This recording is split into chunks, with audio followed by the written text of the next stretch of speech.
Hai guys, masih bertemu lagi nih di channel Kamar Rofik.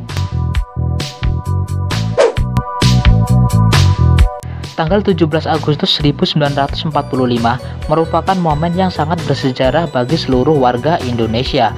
Setelah ratusan tahun dijajah oleh negara-negara asing, akhirnya Indonesia resmi menyatakan kemerdekaannya. Setiap tanggal 17 Agustus itulah seluruh rakyat Indonesia memperingati Hari Kemerdekaan Republik Indonesia. Sejarah tentang kemerdekaan Indonesia tentu sudah banyak diketahui oleh penduduk Indonesia. Namun, ada beberapa fakta menarik yang wajib kamu ketahui tentang detik-detik proklamasi kemerdekaan Indonesia. Nah, kali ini Mimin udah ngerangkum nih 5 fakta menarik detik-detik proklamasi kemerdekaan Indonesia. Tapi, sebelum ke videonya, Mimin mau ngingetin dulu nih, jangan lupa tekan tombol subscribe, aktifkan notifikasi loncengnya biar kalian tahu update-update terbaru dari Kamar Rofik.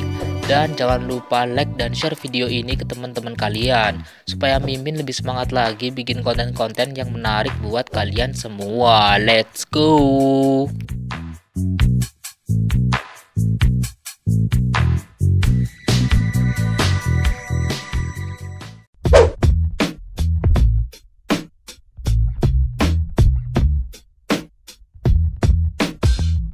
Naskah Proklamasi Kemerdekaan Indonesia menyimpan banyak kisah. Salah satunya adalah tempat dia dirumuskan, yaitu Rumah Perwira Angkatan Laut Jepang Laksamana Maeda di Jalan Imam Bonjol nomor 1 Menteng itu menjadi saksi pembuatan naskah proklamasi yang ditulis langsung oleh Insinyur Soekarno pada waktu dini hari.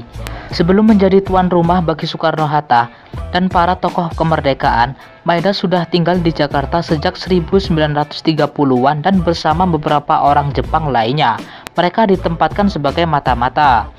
Tindakan infiltrasi dinas intelijen Jepang untuk merangkul, mendata kira-kira baik itu tokoh-tokoh golongan muda ataupun tua yang bisa diajak bekerja sama untuk mewujudkan persemakmuran Asia Timur Raya. Nishimura mengatakan kondisi sudah berubah. Janji kemerdekaan sudah tidak bisa lagi diwujudkan. Kecewa dengan jawaban Nishimura, Bung Karno dan Bung Hatta akhirnya meminta kepada Nishimura kalau janji kemerdekaan sudah tidak bisa lagi diwujudkan. Jangan halang-halangi kami merdeka dengan cara kami sendiri, kata Bung Karno. Terbentuk ide untuk menggunakan Rumah Laksamana Maeda sebagai tempat persiapan kemerdekaan Indonesia. Pertimbangan wilayah Menteng, Rumah Maeda sebagai wilayahnya Angkatan Laut Jepang yang tidak bisa sembarangan dimasuki Kempetai Jepang. Disinilah peran Subarjo ketika memilihkan tempat yang aman agar tidak ada gangguan dari Angkatan Darat Jepang maupun Kempetai. Terjadilah proses meminta izin Ahmad Subarjo, Bung Karno dan Bung Hatta meminta izin kepada Laksamana Maeda 16 Agustus waktu itu pukul 10 malam. Apakah bersedia rumahnya dipakai sebagai tempat persiapan kemerdekaan atau tidak? Setelah Maeda mengizinkan, para pemuda berinisiatif menjemput anggota PPKI. Beberapa anggota PPKI yang berasal dari luar Jakarta seperti dari Sumatera, Kalimantan, Sulawesi ditempatkan di Hotel Des Indes. Naskah proklamasi tersebut ditandatangani oleh Soekarno dan Bung Hatta atas nama bangsa Indonesia.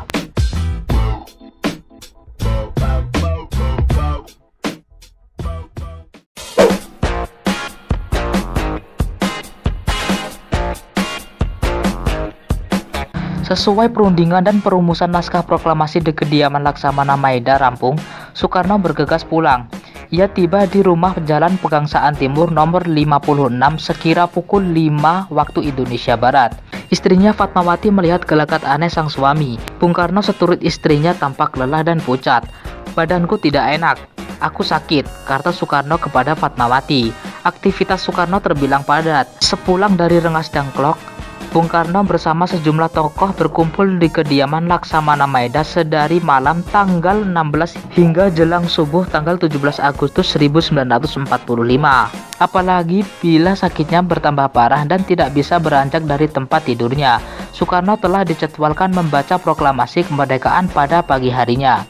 Sekira pukul 8, Dr. Soeharto menyambangi. Ia langsung memeriksa Soekarno. Tubuh Bung Karno panas dan menggigil, terindikasi terjangkit malaria. Dokter pun memberi obat-obatan. Pembacaan teks proklamasi kemerdekaan berlangsung di halaman rumah Soekarno, tepatnya di Jalan Pegangsaan Timur nomor 56 Cikini, Jakarta Pusat. Sebelum membaca teks proklamasi, Soekarno dalam keadaan sakit. 2 jam sebelum proklamasi kemerdekaan dibacakan, Soekarno masih tertidur di kediamannya. Barulah pukul 10 waktu Indonesia Barat, dengan lantang dan semangat juang, Bung Karno menyatakan kemerdekaan Indonesia.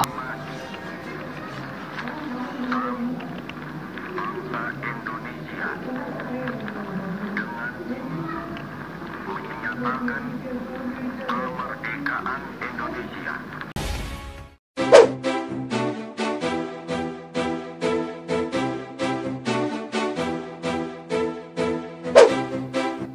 Malam perumusan teks proklamasi diwarnai beberapa kejadian. Soekarno-Hatta dan Soebardjo berkumpul untuk membahas rancangan teks proklamasi.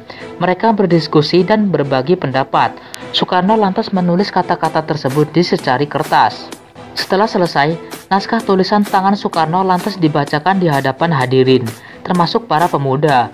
Beberapa perubahan pun terjadi, terutama untuk tak semua hadirin menandatangani naskah proklamasi tersebut. Soekarno mengusulkan agar Soekarno dan Hatta serta atas nama bangsa Indonesia dibubuhkan di naskah tersebut. Usul tersebut diterima.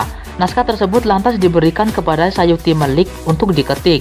Tak jauh darinya, BM Dia melihat Sayuti Melik membuah naskah tulisan tangan Soekarno ke tempat sampah setelah berhasil diketik. BM Dia lalu mengambil dan menyimpannya selama puluhan tahun. Pada tahun 1992, naskah proklamasi tulisan tangan Soekarno tersebut lantas diserahkan BM Dia kepada Presiden Soeharto.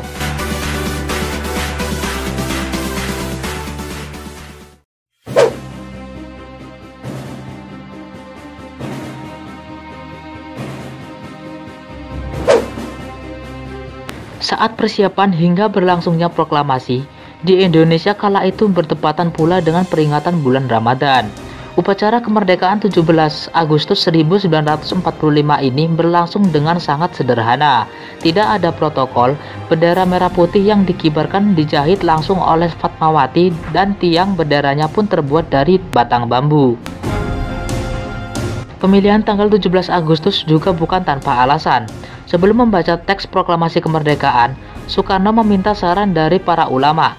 Di antaranya adalah Kiai Haji Abdul Mukti dari Muhammadiyah dan Kiai Hasyim Asy'ari dari Nahdlatul Ulama. Pembacaan proklamasi itu akhirnya dilaksanakan pada hari Jumat 9 Ramadan 1364 Hijriah atau 17 Agustus 1945 pada pukul 10 pagi.